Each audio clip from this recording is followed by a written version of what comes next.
Hello, ladies and gentlemen, and welcome to The Discriminating Gamer. Say, you know that the French Revolution may have been a pain in the neck, but for a lot of people it was a big weight off their shoulders. Ladies and gentlemen, today we're going to go ahead and take a look at my top 10 Napoleonic games of all time.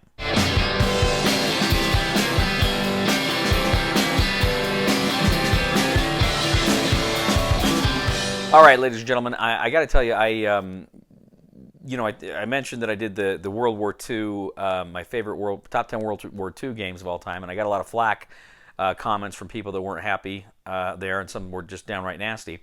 And then I did my World War. I was reluctant to do another one. I did my World War I review a little while ago, top 10 World War I games, and a lot of positive feedback. So I'm going to do a Napoleonic one. I will say this. So this is a game about the Napoleonic Wars, but these are not all war games. Some of them are very broadly. I'll tell you right now, and I can hear the grognards grinding their teeth. You're not going to see a lot of hex and counter games here, but there are some lighter war games and some fun stuff. So we're going to go ahead now and talk about my top 10 Napoleonic games of all time. First of all, I do have a couple of honorable mentions. I want to give a mention to Pub Battles Marengo.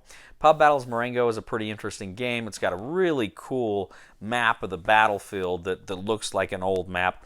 And this is an interesting game. The Pub Battles games are interesting because you've got the little blocks, and it was. I heard the designers say they would try to make it like kind of a Napoleon Total War, the video game, where you've got the blocks and they're marching along roads and columns or what have you.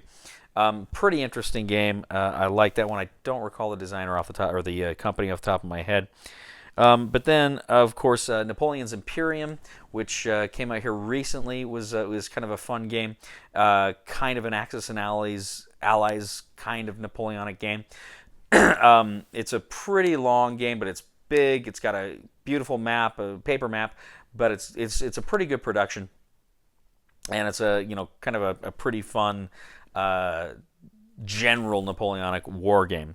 All right, we're going to jump right into it now. So my number 10, first of all, this is a game that is no longer in print, and I played it a few years ago. It was a game I bought, and I had it on my shelf for a while, and I played it, I think, once or twice right before I moved to Texas. And then I really liked it, but I just had to make some tough decisions, and it was a game I ended up giving up to a friend. But this is War and Peace from Worthington. This, too, is kind of like an Axis and Allies, complete with minis in the Napoleonic Wars. I kind of felt like the diplomatic system they had could have been a little bit better, but generally speaking, this was a fun game of just general Napoleonic warfare. And again, it did have that very strong Axis and Allies feel to it. But it was fun, and I liked it. So that is my number 10. That is War and Peace from Worthington Games. My number 9 is a game that I just played recently. And this was a game I had some issues with, but I did have a good time. I did enjoy it. Rulebook was a little wonky, and there were a few other things that I wasn't wild about, but generally I did like a lot of the interactions and the gameplay in it. And this is Coalitions, the Napoleonic Wars, 1805 to 1815. I just dropped my review here not too long ago. And the problem is when you play it multiplayer, a lot of people are just kind of sitting around twiddling their thumbs. I think you really need to play this one as a two-player.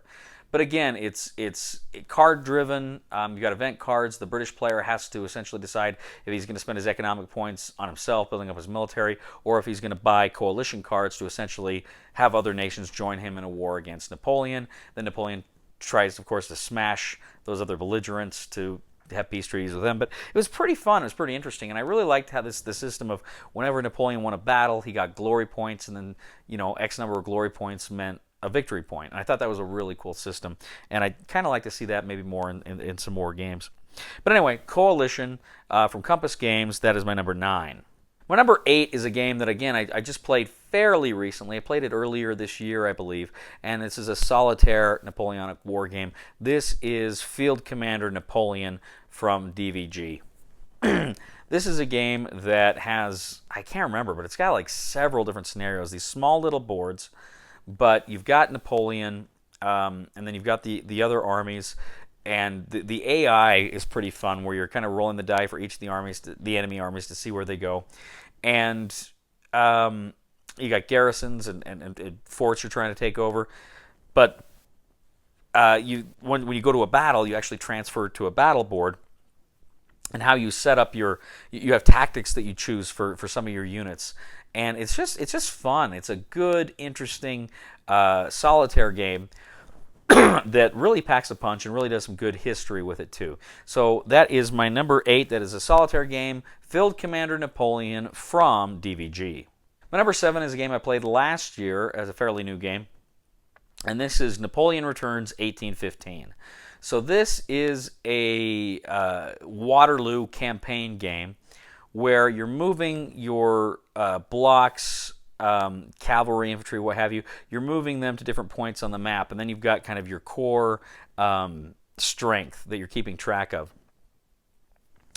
But how combat works is depending on certain conditions and the core you've got and their strength and where you are, if you're attacking across a river, you're going to draw a number of battle cards. And the battle cards, this is a system you saw in Hannibal and Hamilcar and the scoring system in 1989, where you are, I play right flank, and then somebody's got to match right flank. Here, I think it's, I play a cavalry charge. You got to match the cavalry charge. I play infantry probe. You got to match the infantry probe, and then try to get initiative. So you play first, and so you're trying to play cards to make the other guy run out first. And it's a pretty interesting game. It's a pretty interesting system. I played it a few times, and it's not everybody's cup of tea. I found I played it. Some people just did not care for it, but I really enjoyed it. This is Napoleon Returns 1815. That is my number 7, and that is from Worthington.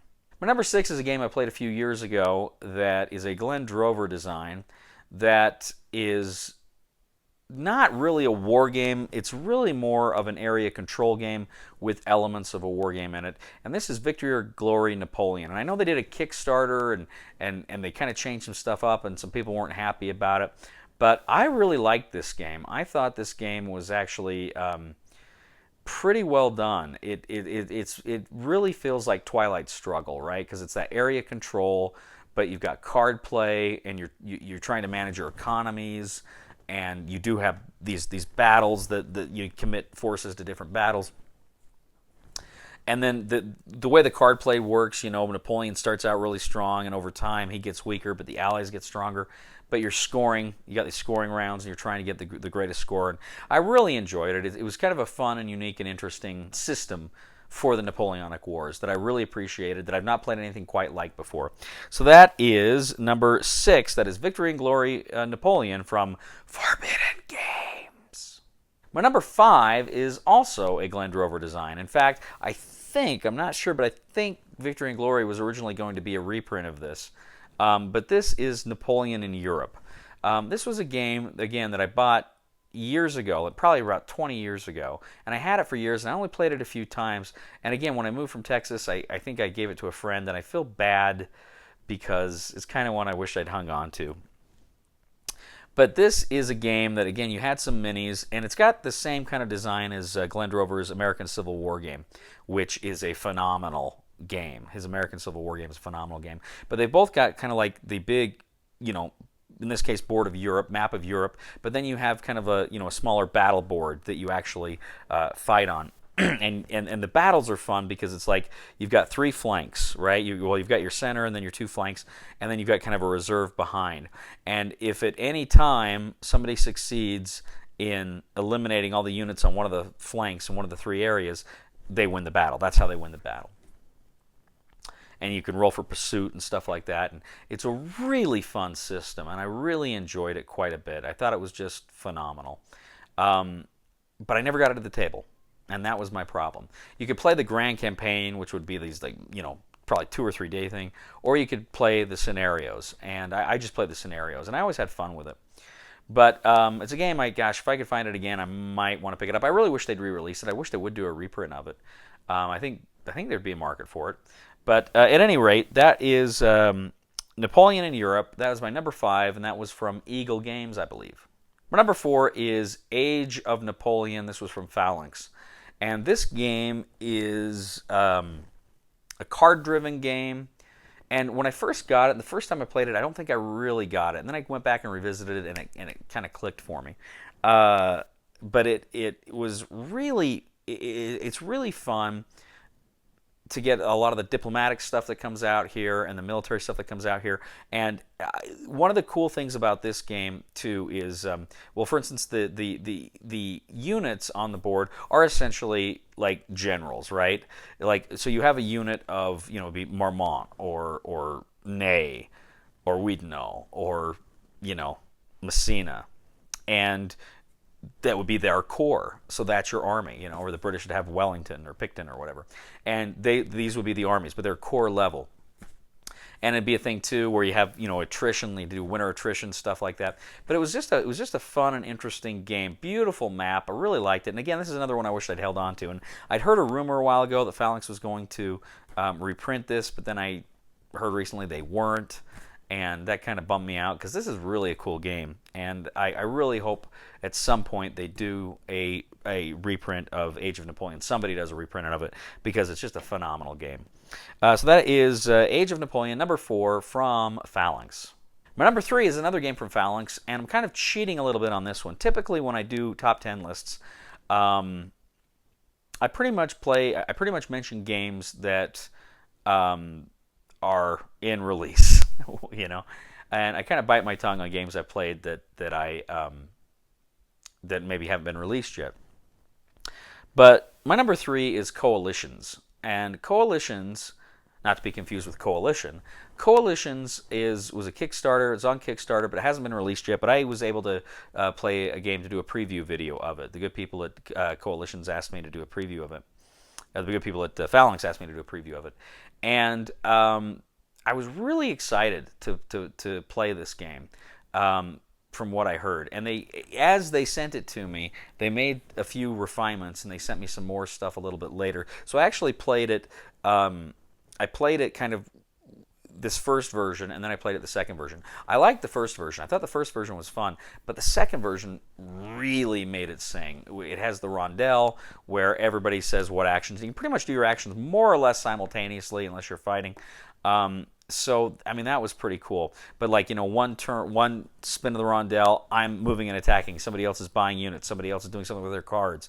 And it's really cool. But what I like about this game is, and I mentioned this too in my review of Coalition recently, there's always this problem, the Napoleonic designer, of what to do with Russia and Austria and Prussia. How do you incorporate these countries and make them more than just adjuncts of France and Britain? And what this game does is it kind of says you've got the contest between Britain and France, which is an important part of the game, but that's not all the game is about. And any power can potentially win by completing, their objectives. They conquer the territories that are adjacent to them, and hold them for a good amount of time. Any player can win.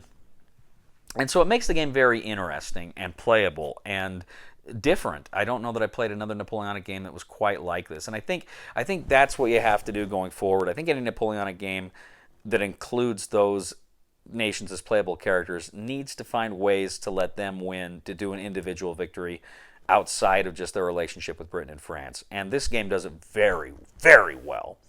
Really like Coalitions. But now one thing I do have to say, and that is Coalitions is more of a negotiation and diplomatic game than a war game. Now there's elements of war game here. Obviously there is combat. You use cards and some other things. But it's fundamentally, it's much more of a negotiation game, because it's a thing where, if I want to do something, I have to ask permission from somebody who's not my coalition, and they can grant it or not. But if they grant it, they get some benefits. So it's kind of, do I help somebody who's potentially my enemy, in the short term for what I hope are long-term benefits. And anyway, it's a fun game. I really liked it, and I'm excited for that to come out and do a formal review once it actually comes out and I play it again. So that is Coalitions. That is forthcoming, and that is from Phalanx. That is my number 3. Okay, so my number 1 and 2. This was tough, because I love both of these games, and I think a lot of times I've put what is now my number 2 ahead in lists I've done previously. But the more I think about it, I don't know. It's a tough call, but this is what I'm going with. My number 2 Napoleonic game of all time is Napoleon 4th Edition, the Waterloo Campaign from Columbia Games. This is a block war game. The map here I just love. It's a map. There's not hexes. There's not spaces per se. It's literally just moving blocks along roads, and you can move so many blocks along roads. And of course, because it's a block war game, there's fog of war and hidden information. But again, too, it's a game where once you get to a spot, if you've got multiple units on both sides, you transfer to a battle board. And then of course you got the 3 flanks there too, and you're fighting on the battle board, and you can add terrain blocks that indicate certain things. And it's just fun. And again, it's Waterloo, which is a battle that's always captured my imagination. And it's just so much fun. It's such a blast. I played this game. I remember I played this game the first time with Aaron Bellis, and it was just one of these like, I played block war games before and I liked them. Columbia does a lot of good block war games. Julius Caesar's a great game. And I played a lot of other block war games I like a lot, but I don't know what it was. But this game was just like, I didn't. This is the game that I think maybe taught me just how fun block war games can be, because I really got a kick out of Napoleon 4th Edition. Fantastic game. So that is Napoleon 4th Edition, the Waterloo Campaign from Columbia Games. That is my number 2. So, my number 1 Napoleonic game of all time is Commands and Colors Napoleonics. I love Commands and Colors games. I love them. I think they are phenomenal. And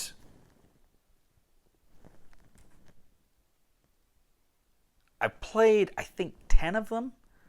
10 different Commands and Colors games, maybe. Maybe I should do a top 10 Commands and Colors games. But this one's my favorite. This is the one I keep coming back to. Because I like the theme a lot. I like Napoleonic warfare, obviously, quite a bit. I'm glad I didn't have to fight in it, but I like learning about it, so I like the history a lot. But I don't know what it is. I just like this. I like how you can form the squares, and it's just Commands and Colors. You've got the 3 different sides of the board. You got right flank, left flank, center, and you can you get cards. Okay, move 3 troops on your right flank, 2 troops on your left. And so you're kind of a slave to the cards. But it's still, how do you deal with the cards and how do you interact with the cards? And it's just so much fun. And there's so many scenarios just in the base game. And I've never played any of the expansions. And everybody keeps saying to me, Cody, you got to play some of the expansions. I want to. I really, really want to. And I should. I should just break down and try to get a hold of some of the expansions and review them. But I really enjoy Commands and Colors system in general. And I really enjoy Commands and Colors Napoleonics. It's a phenomenal game. And I love it. All right, so that is Commands and Colors Napoleonics from GMT Games. That is my number 1 Napoleonic game of all time. Well, hey, that is my list. I appreciate you checking it out. Please, please, please let me know what you think. Do you like the games on my list? Do you not? What games would you put on your list? I'm really interested to find out about that sort of thing. Just please keep it civil. But I'm always interested to know what other games people like that maybe I haven't played. So please let me know. Also, too, please like us on Facebook, subscribe to this channel, check us out on Twitter, and I would really appreciate it if you go to my other channel, that is Cody Carlson PhD, where we talk about military history and books, and subscribe to that channel as well. I'd appreciate that. I've actually reviewed a number of Napoleonic books on Napoleon on that channel, and I would really appreciate you supporting me there as well. I usually put my top 10 lists on Board Game Geek in the forum section, so if you see it on there, please give it a thumb, and please give a thumb to all of our videos. That really helps us out. It boosts our profile, and I really appreciate it. Well, ladies and gentlemen, I was recently telling a joke about the importance of the guillotine during the French Revolution, but it failed to land. I guess it really is all about execution.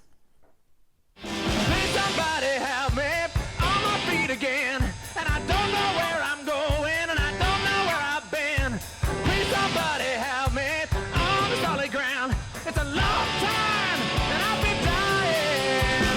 Once a year I wind up